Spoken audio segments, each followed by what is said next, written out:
आज हम परम ज्योति पठन पाठ्यम के माध्यम से एक अनुभव की बात बता रहे हैं। आओ सीखें, कैसे पढ़ें। विद्यार्थी वाचा लोग, अविद्यार्थी वाची लोग। एक जमाना था जब विद्यार्थी और अध्यापक में गुरु और शिष्य का संबंध था। अध्यापक अपने शिष्य के ज्ञान के विकास में भरपूर योगदान करता था और विद्यार्थी शिष्य भी अपनी लगन से परिश्रम कर गुरुवर की मान बढ़ाने में चार लगाते थे। कारण यही था कि ट्यूशन या कोचिंग का नामो निशान न था। आजकल की तरह अजीब ट्यूशन या कोचिंग करने वाले बच्चे उत्तम कोटि के मेधावी नहीं होते थे, जबकि उत्तम कोटि के मेधावी छात्र विद्यालय के गुरुवरों के मार्गदर्शन एवं स्वयं अध्ययन के माध्यम से अंक में अपना परचम फहराते थे। ज़्यादा वक्त न लेते हुए मैं अपने मूल बिंदु पर आता हूँ। सर्वप्रथम हमारे ज़माने के समय सारणी पर एक नज़र डालें। जैसा कि सारणी में दिखाया गया है, सुबह का समय 4 बजे से 5 बजे तक देव बेला कहलाती है। इस समय कोई भी विषय यदि आप याद करते हैं तो तत्काल याद हो जाता है, क्योंकि यह वह समय है जब आप रेस्ट करके जगते हैं। मन भी शांत रहता है, दिमाग भी खाली रहता है, अतः जो कुछ आप पढ़ोगे वह गहराई तक याद होगा। इसके बाद 5 से 7 बजे के बीच में आप जो है स्नान, ध्यान, शौच आदि क्रिया कर सकते हैं। सुबह 7 बजे से 9 बजे, 9:30 बजे के समय को गणित विषय पढ़ने के लिए उपयुक्त होता है, जैसा कि सारणी में दिखाया गया है। सारणी में ध्यान देते हुए आप अपने विषय को इच्छानुसार बांट करके अध्ययन करें। रविवार का दिन अवकाश का दिन होता है। अधूरा गृह कार्य पूरा कर ले, समय से साफ सफाई कर ले, यह काम भी पूरा करना अनिवार्य है। अब आपको हम बता रहे हैं कि विद्यालय के आने के बाद जो समय शाम को 4 से 6 बजे के आसपास का बचता है, वह थोड़ा समय निकाल कर खेल कूद ले, हंसा ले, ताकि मन स्वस्थ हो जाए। क्योंकि स्वस्थ मन स्वस्थ दिमाग का परिचायक होता है। आप अपनी इच्छानुसार समय सारणी बना सकते हैं, जैसा आपको समय हो, लेकिन अध्ययन अवश्य करें। ध्यान की बात यह है कि स्वयं अध्ययन करने के लिए कम से कम 6 घंटे अवश्य पढ़ें। यदि मन उब गया है तो पैटर्न बदल दें। जैसा कोई रफ कापी पर चित्र हो, कोई खेल हो, कोई कहानी हो, थोड़े समय के लिए मन बहलाने के लिए आप पढ़ सकते हैं। तब पढ़ाई जारी रखें। परिश्रम करें, सफलता कदम चूमने की। अब बारी है विषयों का अध्ययन कैसे करें। पहला विषय गणित है। अच्छे मार्गदर्शन करने वाले गुरु की सहायता से अच्छी शैली वाली कोई अच्छी सी किताब ले लें। आजकल NCERT की गणित किताब लगभग ठीक ही है। हो सके तो कोई अच्छी सहायक किताब ले लें। कोई भी टॉपिक हो, भूमिका अवश्य पढ़ें। टॉपिक में आने वाले सूत्रों को कई बार अवश्य लिखें ताकि याद हो जाए। यदि सूत्र याद हो जाता है तो बार बार पढ़ें। अब उदाहरण में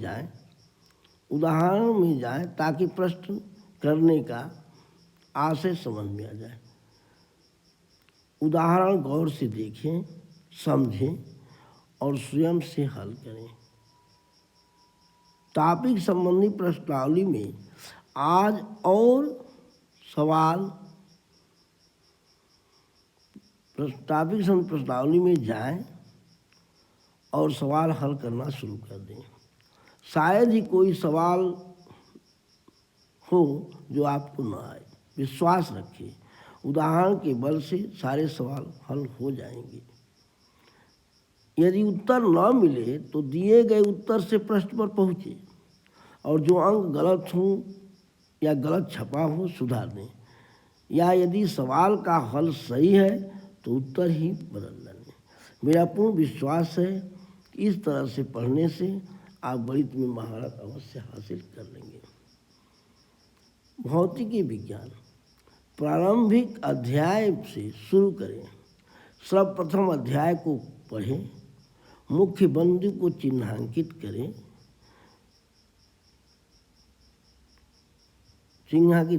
थोड़ा सोचें और आगे बढ़ते जाएं। जैसे चाल बराबर दूरी बटा समय लिखा है, इसे इस प्रकार भी परिभाषित कर सकते हैं।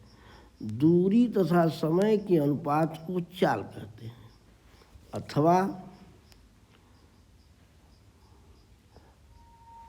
अथवा इकाई समय में चली गई दूरी को चाल कहते हैं, अथवा समय के अनुसार दूरी में परिवर्तन की दर को चाल कहते हैं, अथवा एकांक समय में चली गई दूरी को चाल कहते हैं। इस तरह आप चाल को परिभाषित कर सकते हैं। यदि अध्याय पूरी तरह पढ़ लिए हों तो पूरे अध्याय को पैराग्राफ समझ अभ्यास में पूछे गए प्रश्नों का उत्तर स्वयं कॉपी में लिखो। ऐसा करने से बार बार अध्याय को पढ़ना पड़ेगा। फलस्वरूप 50% प्रश्न अपने आप याद हो जाएगा। आंकिक प्रश्नों के लिए सूत्र संग्रह शीर्षक से सूत्र कॉपी में बार बार लिखो, ताकि बार बार लिखो, तब आंकिक उदाहरण पढ़ो। अंत में आंकिक प्रश्नों को हल करो। समस्या आने पर गुरुओं की मदद लो, जीवन सुधर जाएगा। रसायन विज्ञान अध्याय अध्ययन करने में बताई गई प्रक्रिया दोहराओ। प्रतीकों संयोजकताओं सहित अच्छी तरह याद कर लो,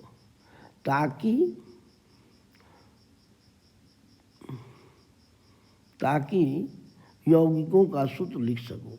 जैसे एल्युमिनियम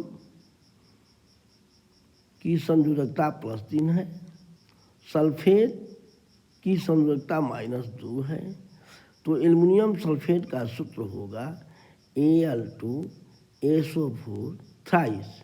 ध्यान दें, एल्युमिनियम की संयोजकता SO4 के नीचे, तो SO4 की संयोजकता एल्युमिनियम के नीचे लिखी गई है।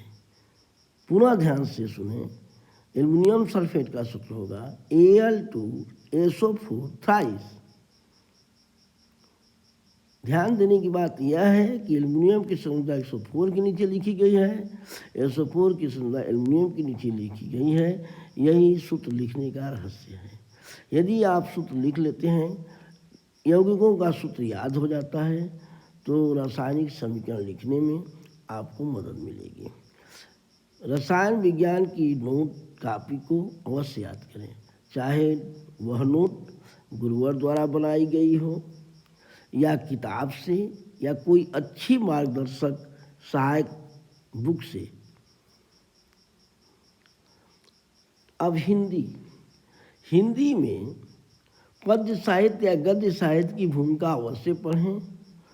उनके विभागों, लेखकों, रचनाओं की सूची तैयार कर लें और पेपर पैटर्न के आधार पर नोट कॉपी बनाएं और अध्ययन करें।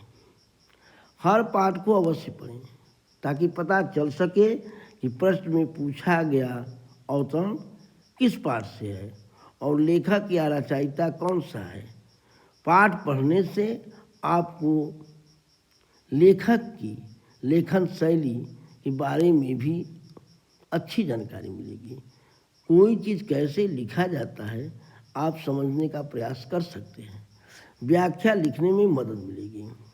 निर्धारित पाठ्यक्रम के आधार पर रस, छंद, अलंकार, पर्यायवाची, समानार्थी, अनेकार्थी वाक्यांश के एक शब्द को अवश्य याद करें। ऐसा करने से आपका शब्दकोश मजबूत होगा।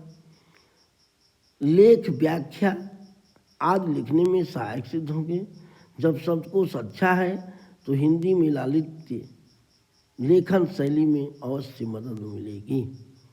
जैसे शब्दकोश का चमत्कार देखें, हर बोला, हर सुना, हर गया हर के पास, हर में समा गया, हर हो गया उदास। कहने का तात्पर्य यह है कि एक मेढक, जिसे हर कहते हैं, एक मेढक बोलता है, एक सर्प सुनता है।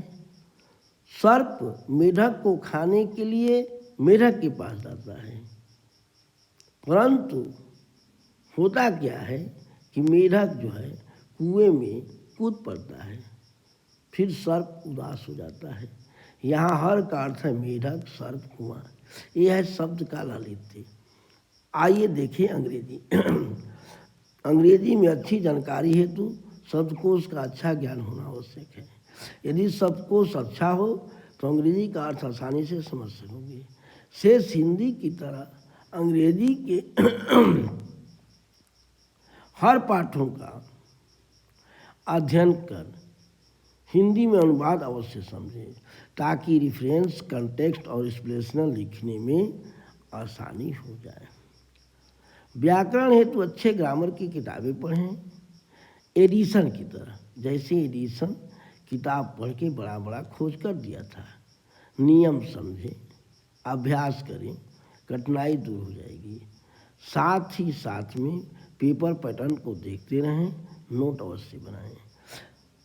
पठन, मनन, अभ्यास ही उत्तम लक्ष्य की प्राप्ति करेगा। महत्वपूर्ण चेतावनी, कभी भी भार समझकर न पढ़ें।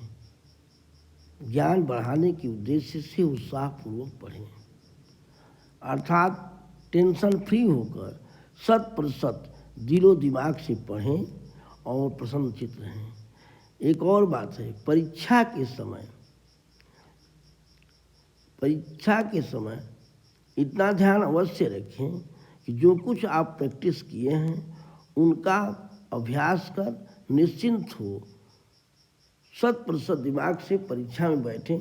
कोई चिंता नहीं, कोई टेंशन नहीं। 100% दिमाग से यदि परीक्षा दोगे तो अंक अवश्य आएंगे।